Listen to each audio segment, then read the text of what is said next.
ქართული ენის დღეზე მინდა მადლობა გადაუხადოთ ყველას, ვინც იცავს და აუშავებს. მას, ვინც არ დაკარგავს სიყვარულს თავისი ეცნიერებაზე და მუდმივად მის განვითარებას აზროვნებს.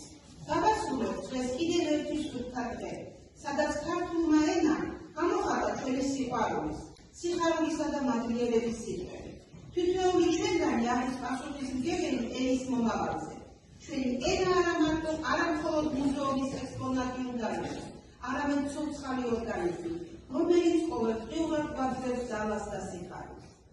მოდი დავუწყოთ და გავახსნით ქართულ ენას, რადგან მხოლოდ ასე შევძლებთ მისი სილამაზით და შინაარსით გადასვლას მომავალ თაობებს. ქართული ენა არის ჩვენი სიმდიდრე, რომელიც არასოდეს უნდა დაგვამოწდეს. მისი დაცვა ეს არის ჩვენი სულიერი ვალდებულება, ჩვენი პატივისცემა საკუთარი თავისა და წინაპრების მიმართ. გილოცავთ ყველას ქართული ენის დღეს და კიდევ ერთხელ მადლობას ვუხდით თითოეულ ადამიანს, ვინც ზრუნავს ამ ენაზე, ვინც ენის სილამაზეს და მნიშვნელობას მომავალში გადმოსცემს. მადლობა მოგზაურებისთვის. თქვენი ინტერესით და სიყვარულით გამოხატული ყურადღება ამ დღეს კიდევ უფრო განსაკუთრებულს ხდის. მხოლოდ ერთად, მხოლოდ სიყვარულით, მხოლოდ მადლიერებით შეგვიძლია გადავცეთ ქართული ენა მომავალ თაობებს.